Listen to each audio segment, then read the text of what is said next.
Our next speaker is an IB student right here at Leander High School. She is a passionate spokesman that raises awareness for invisible illnesses and chronic pain after being diagnosed with amplified musculoskeletal pain syndrome, AMPS, and endometriosis. At the age of 15, she is currently an advocate for pain awareness and is working towards her goal of becoming a pain specialist. She delves into the reworking of the brain, social stigma, and inadequate medical education on pain. Please welcome Lahari Siddabathula with generational pain.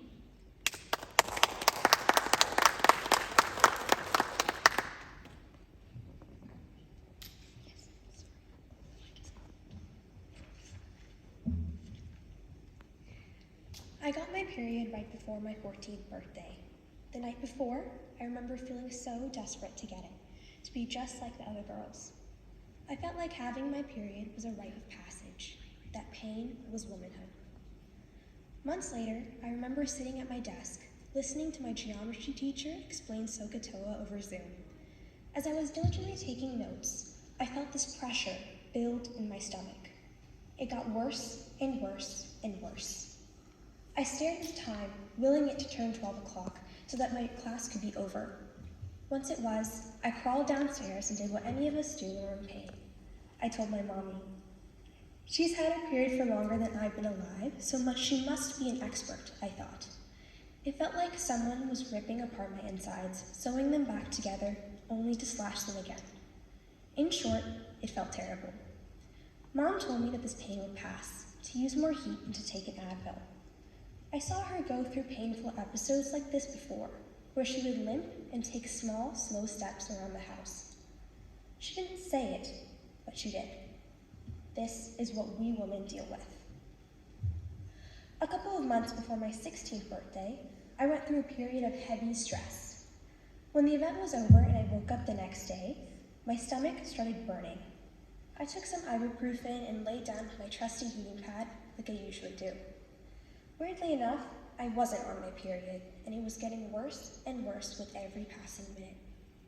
I didn't want to go to the ER, didn't think I needed to. Thankfully, after a couple of hours, the pain diffused. Not as sharp as it was, but a dull, achy pressure. My mom still insisted I see a doctor, so I did.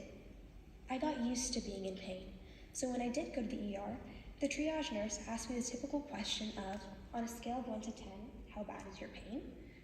I said 4. It is absolutely not their fault they didn't take me seriously. A 4 does not seem considerable in the grand scheme of things that you would typically see in the ER. But if they asked me that a week before, I would have said an 8. I thought, at that moment, I couldn't experience worse pain than that. But as it persisted, I began to consider other options. Thought there must be worse, more painful things. So my pain tolerance increased, as it would when one is in consistent pain. There was nothing they could do, and I didn't expect them to do anything. It was disappointing, sure, but the reason this event is so memorable to me is because of what one of the nurses said. All women go through this, honey. It's just how it is. Throughout my life, I've heard some version of these words, and I know I'm not the only one. Approximately 1 in 10 women are estimated to have endometriosis. Yet it takes 7 years on average to get diagnosed. It's not only because of the inadequate medical technology or cost, but the dismissal of pain by both doctors and society. We're led to believe our pain isn't as bad as others, and this perception holds us all back. So what can we do to prevent pain stigma? The first step to diagnosis is believing in yourself and your pain. Seeing my mother in pain led me to believe that my pain was normal.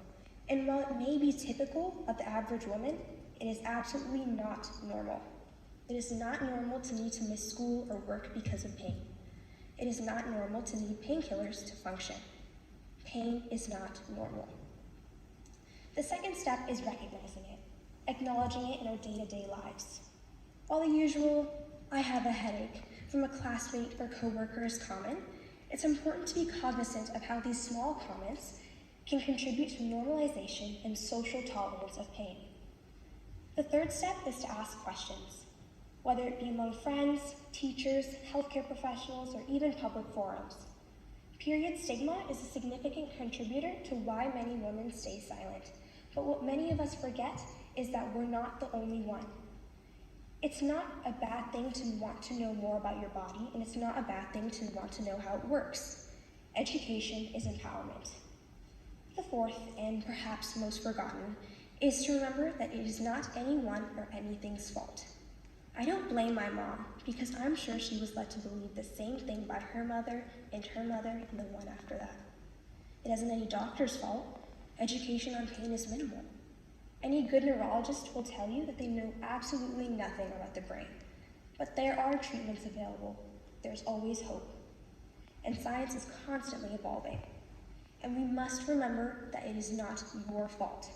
Your pain is very much real. In my case, AMPS, which stands for Amplified Musculoskeletal Pain Syndrome, is a miscommunication between the brain and the nerves, making pain feel worse when there's nothing physically causing it. Pain is pain. So 1, believing in yourself. 2, recognize. 3, ask questions. And 4, it is no one's fault. These are the 4 things that we as a collective society can do to reduce pain stigma, whether we're in pain ourselves or not. Talking about it is the #1 enemy of stigma, so by breaking our silence, we can deepen its cracks and shatter its hold on us. Pain can be generational, but it ends with us. Thank you.